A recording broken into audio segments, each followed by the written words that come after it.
இங்க கார் இல்லைன்னு சொல்லி ஒவ்வொருத்தரும் கேட்டுட்டு இருக்கான். அந்த Vijaya Balaji Range Rover car வாங்கியிருக்காருன்னு சொல்லி ஜூனியர் விடல செய்தியாவளி வந்திருக்கு.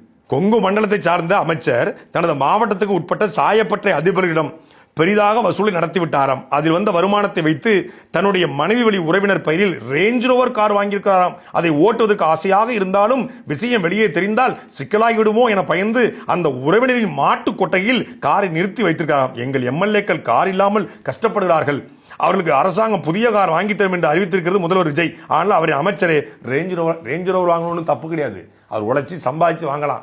ரேஞ்ச் ரோவர் வாங்கினதுக்கும் அவர் கமிஷன் வாங்குறதுக்கும் சம்பந்தமே இல்லை. ஆனால் அந்த கமிஷனை வாங்கி அவர் தவறுதலாக பயன்படுத்தி ரேஞ்ச் ரோவர் வாங்கினாதான் பிரச்சனை. இப்போ விஜயபாலாஜி ரேஞ்ச் ரோவர் போகக்கூடாதா? தாராளம் போகலாம். ரேஞ்ச் ரோவரில் அவர் ரோல்ஸ் ராய்ஸில் போகலாம், இல்லை நம்ம அஜித்குமார் ஓட்டக்கூடிய காரை வாங்கி தலை ஓட்டக்கூடிய காரை வாங்கி கூட அவர் தெருவில் ஓட்டலாம். அதுக்கு எந்த மாட்டு கருத்தும் இல்லை, யாரும் எந்த காரும் வாங்கிட்டு போகலாம். ஆனால் எப்படி வாங்கினாரு, இப்படி வாங்கினாரு அப்படின்னா அது ரொம்ப தப்பு.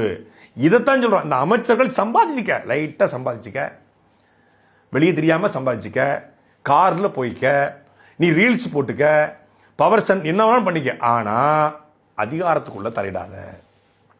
இந்த அதிகாரியை போடு, அந்த அதிகாரியை தூக்கு, அதெல்லாம் நான் பார்த்துக்குவேன். கம்முன்னு வந்தியா, சட்டசபைக்கு வந்தியா, வடையை சாப்பிட்டியா, ரீல்ஸ் போட்டியா, போயிட்டே. அதுதான் இந்த அரசு.